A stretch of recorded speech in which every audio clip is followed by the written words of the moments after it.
Hello, welcome back to my channel. My name is Beth and this is my channel, and today I'm going to talk to you about some of my hobbies and the books that I have on my bookshelf that pertain to those hobbies. And one of my hobbies isn't really a hobby. Well, it is because I just love doing it, but it is also my job.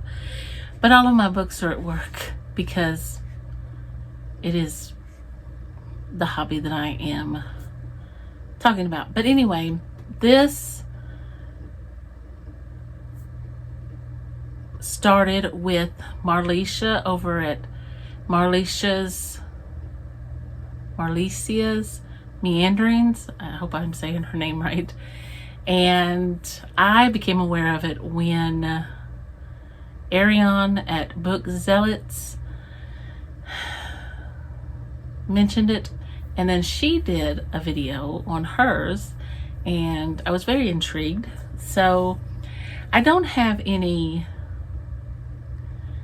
books on diamond painting because as far as I know there's not any. I can show you a diamond painting that I have done. This is one, and I will show you one that I have not done. This is one that I have not done. I got into diamond painting a couple of years ago. I was in some sprints,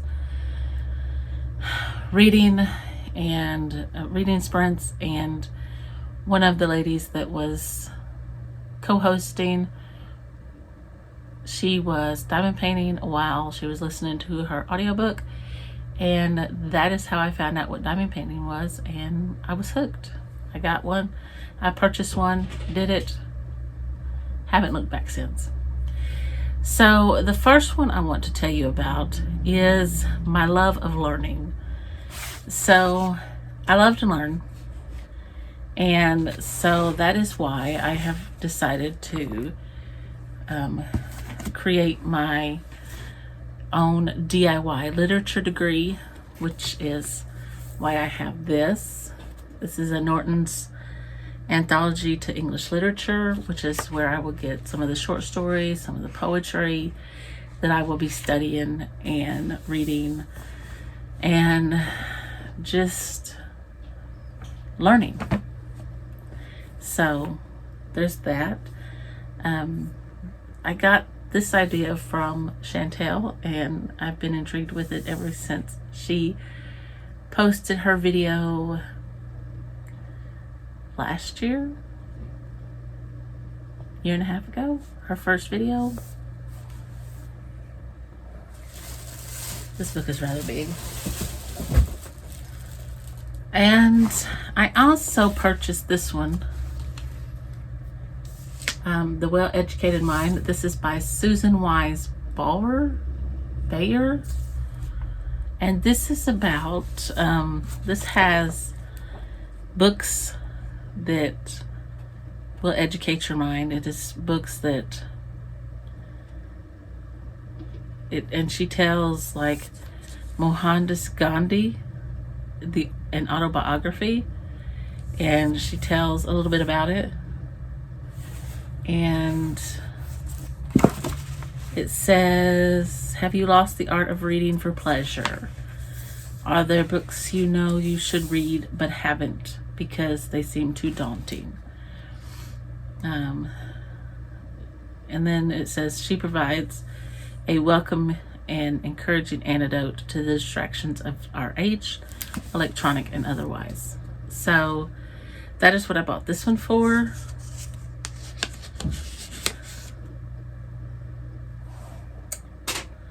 Wax for diamond painting. So I am going to be getting into this because I believe it will help me with my literature degree. So it kind of runs on the same vein as my teaching. I absolutely love my job and I love teaching, and I would hold up a PD book or something, but they, like I said, they're all at work. And I tried looking for one. I thought I purchased one here a couple of weeks ago, but I didn't. And I teach history, and I love learning about history, which is why I'm going to be learning about history in my degree that I set for myself. But I will be reading The Crusades by Thomas Asbridge. And we just studied this, or I just studied this with my class. We have just like a little short overall snippet of it, and I really want to dig into this, and this will be a 3-month read, but I'm really looking forward to this. And then that doesn't go toward my degree, but it goes toward my school, my teaching. And then what is that one? Oh. My next one is Napoleon by Andrew Roberts. And I have been so looking forward to this book since I purchased it, and I just haven't found time to read it. I watched another YouTuber and her thoughts on it, and she had tabs everywhere in it, and she said it was so good. And I cannot remember the YouTuber that read it, but I had to have it. So I just adore history, and which is a good thing since I teach it.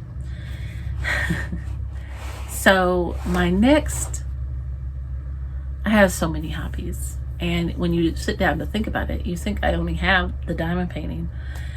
I also have crochet, and I like to crochet, but I only crochet a little bit. I don't know how to really crochet. And I don't have any books to tell me because, well, I just don't. But I also like to Bible study. And I have this on my shelf, but I've never read it. Well, I think I've read to page 12. So, I've done a lot of Bible studies over the past few years, and a lot of them I have taught. And so this is one of the ones that my mom and I are looking at working together. It is The Power of Jesus' Names, and this is by Tony Evans. And we just like to do Bible studies, and because you learn a lot. I have done this Bible study. It's Romans, the Gospel of Grace. And this is by the Daily Grace Company. This is chapters 1 through 8.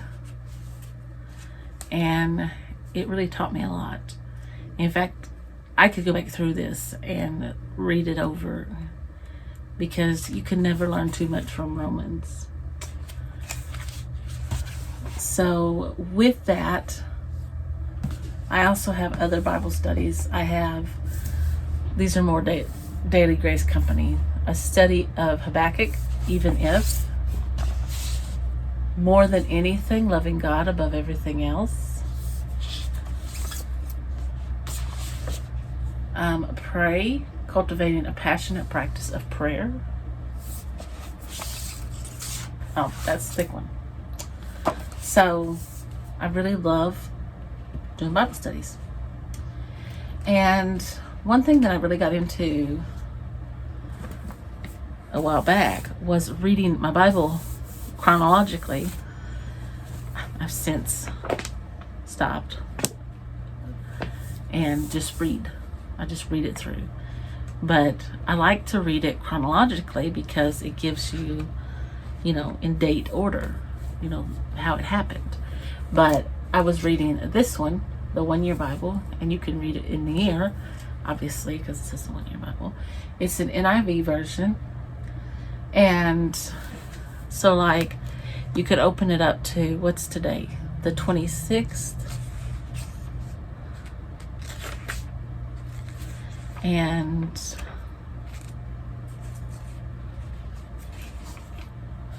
oh, now I went too far.